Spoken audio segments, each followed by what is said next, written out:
మన అటవీ దురదృష్టం వల్ల ఎప్పుడైనా లార్జ్ స్కేల్ ఫైర్ అయితే అందరూ ఇంతే ప్రిపేర్డ్గా ఉండి మాకు సహకరించాలని కోరుకుంటున్నాం.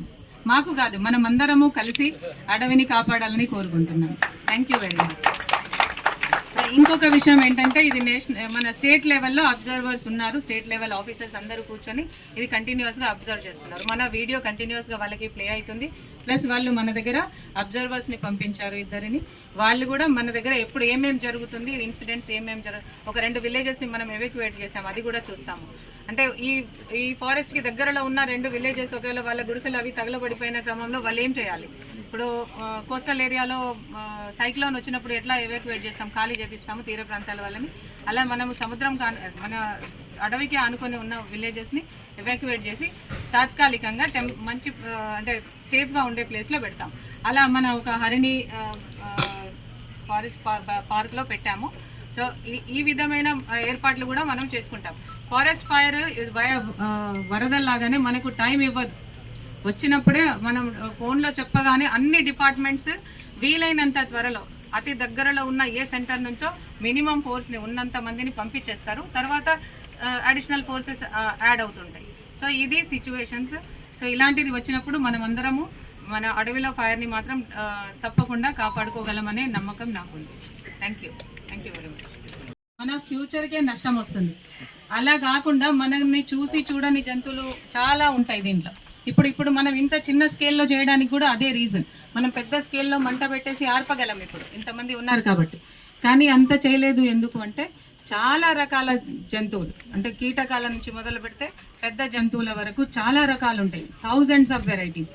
సో అవన్నీ మనకు ఒక టైంలో కనబడవు, అన్ని కంటికి కనిపించేటంత ఎదురుగా ఉండవు, మనకు ఎదురుగొచ్చి కనబడవు. ఇంకా కొన్ని అంత పెద్దగా కూడా ఉండవు.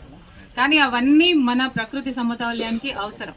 మనం ఎంత అవసరమో, ఇంత టెక్నాలజీ డెవలప్ చేసుకున్న హ్యూమన్ బీయింగ్స్ ఎంత అవసరమో ఈ ప్రకృతి బాగుండాలంటే ప్రతి చిన్న క్రిమి కీటకాలు ఫంగస్ కూడా అన్నీ అవసరం.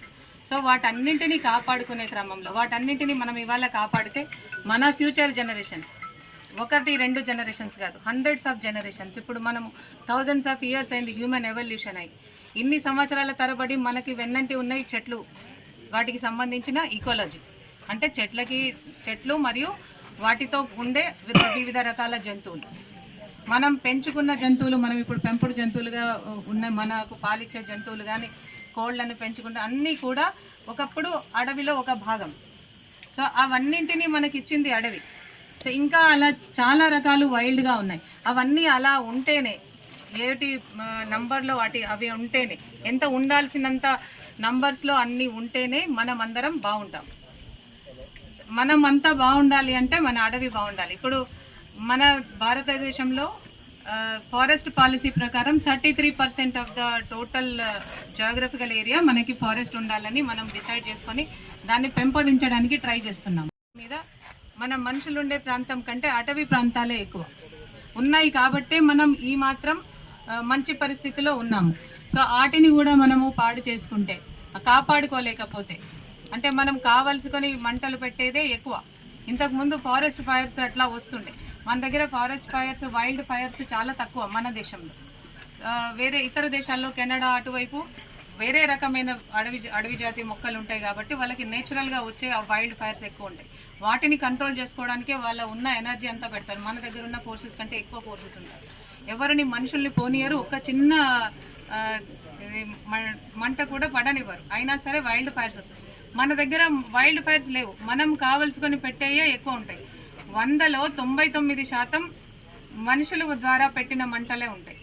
సో ఇలాంటివి రాకుండా మనం చూసుకుంటే ఫారెస్ట్ ఫైర్స్ అనే నేషనల్ డిజాస్టర్ మన దగ్గర మినిమల్ ఉంటుంది. ఫ్లడ్ సిచ్యువేషన్ని కూడా మనము, అంటే మన తప్పిదాల వల్లనే ఫ్లడ్ సిచ్యువేషన్స్ కూడా వస్తున్నాయి. ఈవెన్ ఇండస్ట్రియల్ డిజాస్టర్స్ కూడా మనం ఎక్కడో ఒక చిన్న మిస్టేక్ చేస్తే అది చూసుకున్నప్పుడు ఎప్పుడో అది పేలుతుంది. సో అట్లా అవుతాయి. కానీ ఇది మాత్రం మనం ఎట్టి పరిస్థితిలో ఆపగలం. ఫారెస్ట్ ఫైర్ని మన సిచ్యువేషన్స్లో, మన తెలంగాణలో అయితే మనము ఎట్టి పరిస్థితుల్లో ఫారెస్ట్ ఫైర్ని ప్రివెంట్ చేయగలం.